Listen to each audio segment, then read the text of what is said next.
Hello दोस्तों, नमस्कार। मैं हूं गौतम कुमार और आप देख रहे हैं प्रतिभा फाउंडेशन में। आप सभी का हार्दिक स्वागत और अभिनंदन करते हैं। पुनः जो है, देख लीजिए, बिहार दरोगा का जो परीक्षा है उसमें आपको जो 1275 सीट है, उसी के संदर्भ में मैं प्रीवियस ईयर क्वेश्चन करा रहा हूं। तो ये प्रीवियस ईयर क्वेश्चन जो है 2008 का जो क्वेश्चन पूछा गया था, 2008 में 100 क्वेश्चन पूछा गया था मेरे भाई। 100 क्वेश्चन को मैं 25-25 करके 4 भागों में डिवाइड कर दिया हूं, और 4 भागों को मैं 3 भागों तक का शूट हो चुका है, और 3 भागों का क्वेश्चन जो है अपलोड कर दिया गया है।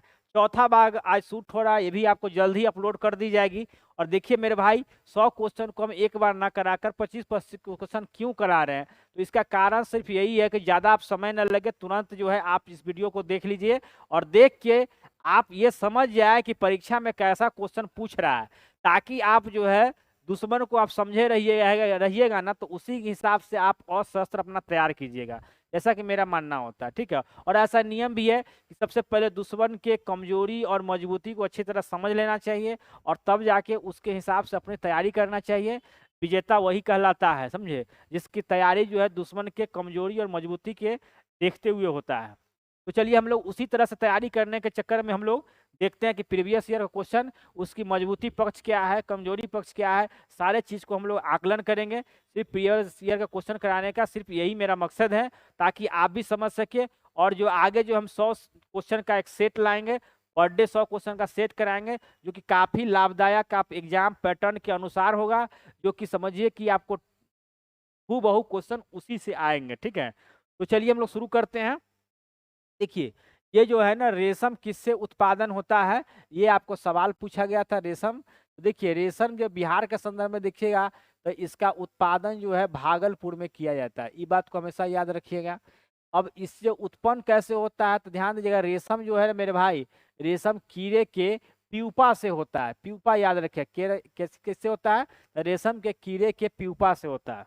चलिए हम लोग नेक्स्ट क्वेश्चन देखते हैं। क्वेश्चन नंबर कहता है कि मोबाइल सेल फोन के काम करने के लिए निम्न में से कौन सा अति आवश्यक है, ये आपको क्वेश्चन पूछा गया था। ठीक है, देखिए, काम करने के अनुकूल हैंडसेट होना चाहिए, बिल्कुल खराब हैंडसेट होगा तो काम करेगा नहीं, तो ये भी ऑप्शन आपको सही है। सेवा प्रदानदाता नेटवर्क होना चाहिए, बिना नेटवर्क के मोबाइल कोई काम नहीं करेगा, तो ये भी ऑप्शन आपको सही हो जाएगा। इसके बाद ऑप्शन नंबर सी जो है सिम कार्ड, सिम कार्ड के बिना तो मोबाइल चलेगा नहीं, तो क्या हो जाएगा, यानी कि उपरोक्त सभी सही होगा, तो इसका आंसर हो जाएगा डी। चलिए हम लोग नेक्स्ट क्वेश्चन देखते हैं। देखिए, निम्नलिखित में से कौन से पर्सनल कंप्यूटर के कुंजी पटल की कुंजी परंपरागत टाइपराइटरों में उपलब्ध नहीं है, तो इसका मेरे भाई देखिए, ये कंप्यूटर से साइंस एंड टेक से क्वेश्चन था, और ये इसका आंसर हो जाएगा मेरे भाई एंटर। ठीक है, क्या होगा मेरे भाई, एंटर होगा। ठीक है, चलिए हम लोग आगे बढ़ते हैं, क्वेश्चन देखते हैं कि निम्नलिखित शब्दों में कौन सा शब्द इंटरनेट कार्य प्रणाली में संबंधित है। देखिए, ये आप देखिएगा कि www, ठीक है, ये भी आपको ईमेल आईडी में लिखा हुआ रहता है, ये भी रहता है email.com।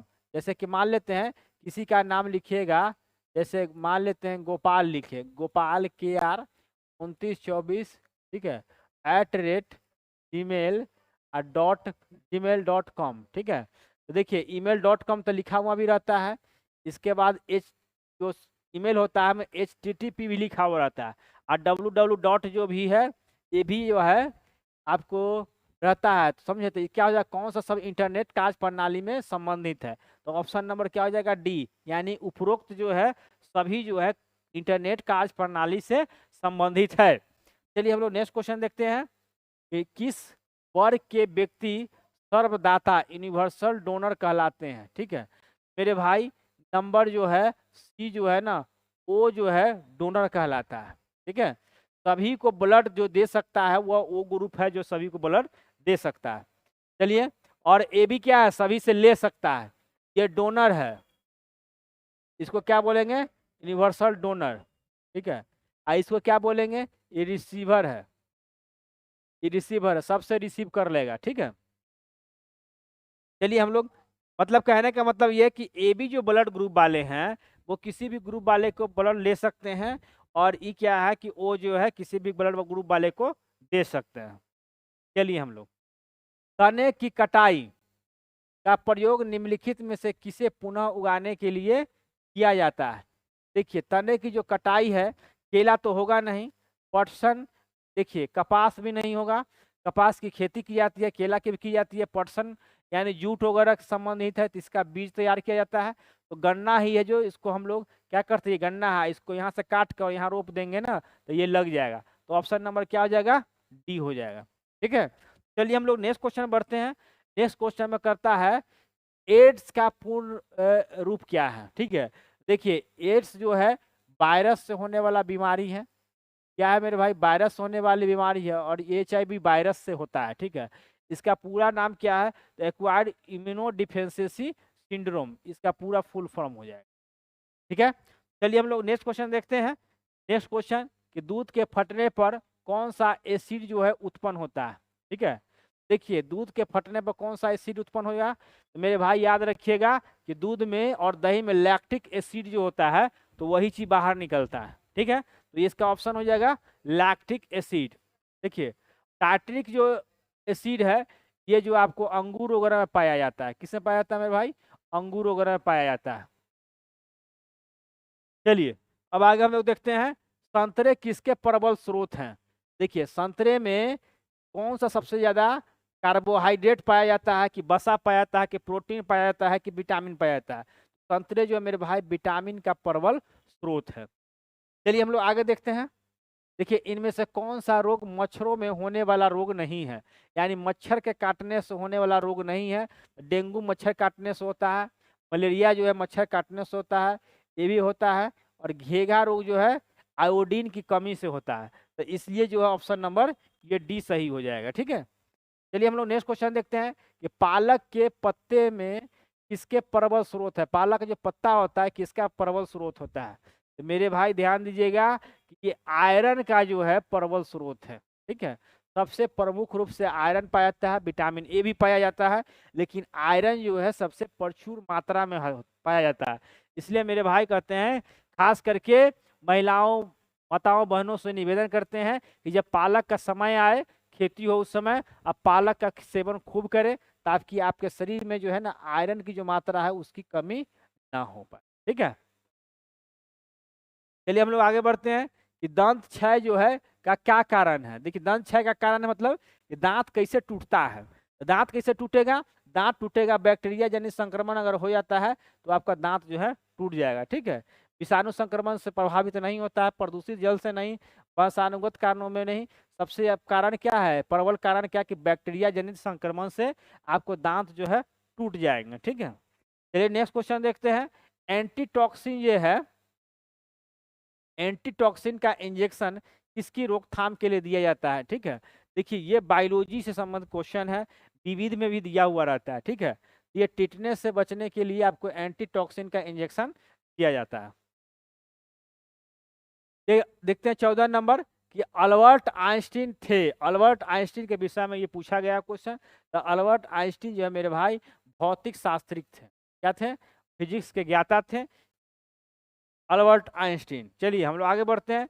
टेलीफोन का आविष्कार किसने किया था, देखिए ये था Alexander Graham Bell. Graham Bell ने ही टेलीफोन का आविष्कार किया था, यानी कि ऑप्शन नंबर क्या हो जाएगा, बी हो जाएगा। चलिए हम लोग नेक्स्ट क्वेश्चन पर देखते हैं।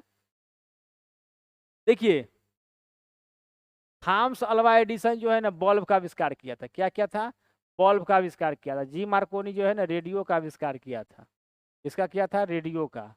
और गैलीलियो ने क्या किया था, सूक्ष्मदर्शी का आविष्कार किया था, सूक्ष्म दर माइक्रोस्कोप का आविष्कार किया था। चलिए हम लोग नेक्स्ट क्वेश्चन देखते हैं। भाप इंजन का आविष्कार कौन किया था, समझिए भाप इंजन का आविष्कार किसने किया था।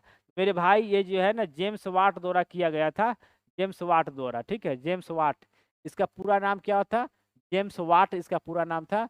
इसके द्वारा जो है भाप इंजन का आविष्कार किया गया था। चलिए हम नेक्स्ट क्वेश्चन देखते हैं। क्वेश्चन नंबर 17 आपके सामने स्क्रीन पर। देखिए संक्षिप्त रूप से PSLV का अर्थ है, PSLV का। देखिए यहाँ जो ऑप्शन दिया हुआ है ये आपका बहुत गलत दिया हुआ है, ये ऑप्शन नहीं होगा। ठीक है, तो इसका हो जाएगा PSLV का फुल फॉर्म, PSLV का पोलर हो जाएगा, पोलर सेटेलाइट। ठीक है, सेटेलाइट, सेटेलाइट सेटे देखिए इसका हो जाएगा polar satellite launch vehicle. Launch vehicle इसका फुल फॉर्म हो जाएगा, ठीक है। PSLV का क्या अर्थ है, यही आपका फुल फॉर्म पूछा था। क्या हो जाएगा, पोलर सैटेलाइट लॉन्च व्हीकल, ठीक है। चलिए हम लोग अगला ऑप्शन देखते हैं। देखिए जब किसी माध्यम का ताप बढ़ता है तो उस माध्यम में प्रकाश का वेग क्या होता है। देखिए जब किसी माध्यम में प्रकाश का क्या होता है, ताप बढ़ता है, ताप क्या करेगा, बढ़ेगा। तो जो वेग होगा हमारा, जो प्रकाश का जो वेग होगा, इसको कोई प्रभाव नहीं पड़ेगा, समझे। ये बिल्कुल क्या रहेगा, अपरिवर्तित रहेगा, समझे, अपरिवर्तित। वही बात हो गया कि अंधेरा के जगले की सुतले की, ठंडा लगल तो रात और गर्मी लगा तो क्या हो जाएगा, दिन। वही बात है कि अंधेरा के जगले की या सुतले की, यानी इससे वेग को कोई फर्क नहीं पड़ता है कि ताप बढ़ता है कि घटता है। जैसे गर्मी बुझे लगता बुझाया कि अब दिन आ गया, और ठंडा लगल तो वो शाम हो गया का, समझ गए। तो इसी तरह से वेग को कोई परिवर्तन नहीं होता है, यानी क्या रहता है, वेग अपरिवर्तित रहता है। 18 नंबर क्वेश्चन, ठीक है। अब आपके सामने हम लेकर आए हैं क्वेश्चन नंबर 19।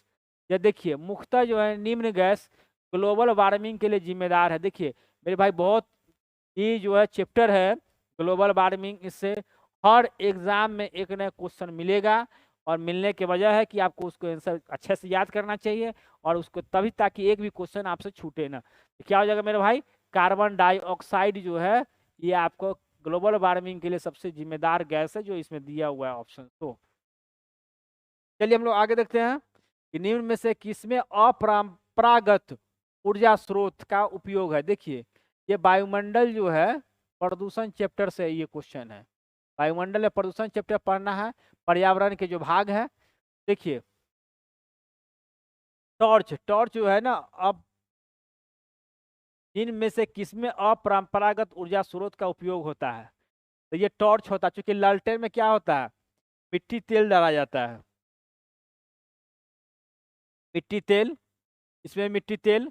मोमबत्ती भी जो है ना ये आपका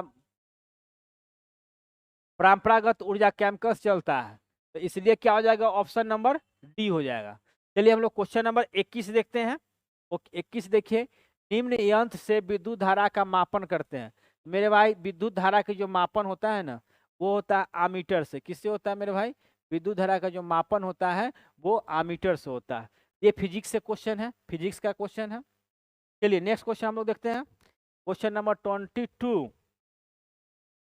देखिए नेक्स्ट क्वेश्चन नंबर 22। देखिए साइकिल में जो डायनेमो लगा रहता है वही से क्वेश्चन पूछा। डायनेमो वो यंत्र है जो निम्न को परिवर्तित करता है। देखिए निम्न को क्या करता है, देखिए यांत्रिक ऊर्जा, यांत्रिक ऊर्जा को आपको विद्युत ऊर्जा में, बहुत ऊर्जा में लिख दिया है, विद्युत ऊर्जा में परिवर्तित करता है। किसमें परिवर्तित करता है, कि डायनेमो जो है ना विद्युत यांत्रिक ऊर्जा को, यानी कि विद्युत ऊर्जा में परिवर्तित करता है, यानी mechanical energy transform in light energy, ठीक है, इलेक्ट्रिक एनर्जी। चलिए क्वेश्चन नंबर 23 देखते हैं। क्वेश्चन नंबर 23 अब आपके सामने है। देखिए गैल्वेनिकृत लौह चादरों पर निम्न में किसकी परत चढ़ाई जाती है। याद रखिएगा मेरे भाई, जस्ता का चढ़ाई जाती है। ये भी जो ऑप्शन थोड़ा गलत कर दिया है, ठीक है, जस्ता का चढ़ाई जाती है, ठीक है। अब हम लोग बढ़ते हैं क्वेश्चन नंबर 4। देखिए ये जो क्वेश्चन है ना बराबर रिपीट करता है, हर एग्जाम में जो है आपसे पूछता है, तो इसको आप याद रखिएगा। प्रीवियस ईयर को समझना नहीं है, प्रीवियस ईयर क्वेश्चन कर लीजिए। किसी भी एग्जाम को तैयारी कर रहे हैं तो सबसे पहले आपको उसके प्रीवियस ईयर क्वेश्चन को अच्छे ढंग से, अच्छी तरह से उसे समझ लेना चाहिए कि कहाँ से क्या क्वेश्चन पूछता है, तब जाके आपको तैयारी शुरू करनी चाहिए, ठीक है। बस समय कम है, और जैसे जैसे आगे समय बढ़ रहा है, दिसंबर में संभवतः एग्जाम होगा, तो दिसंबर या जनवरी में जा सकता है एग्जाम। तो आप जो है क्या करना है कि अच्छे से तैयारी कीजिए, 2 महीना आपके पास समय है, 2 महीना में आपको एकदम अच्छे से तैयारी कर लेना है। देखिए पृथ्वी में उपलब्ध सबसे कठोरतम पदार्थ है। देखिए पृथ्वी पर उपलब्ध सबसे कठोरतम पदार्थ मेरे भाई ये हीरा होता है, जो जो ज्यादा जितना चमकता है ना उतना ही नुकसानदायक होता है। इसलिए मेरे भाई खूबसूरती पे मत मरिएगा, खूबसूरत जो होता है ना वह चीज धोखा होता है, ठीक है। तो हीरा जितना चमकता है ना, इधर जहर के समान है, खा लीजिएगा मर जाइएगा, ठीक है। तो हीरा जितना जो चमकता है उतना ही ज्यादा नुकसानदायक होता है। चलिए हम लोग आगे बढ़ते हैं।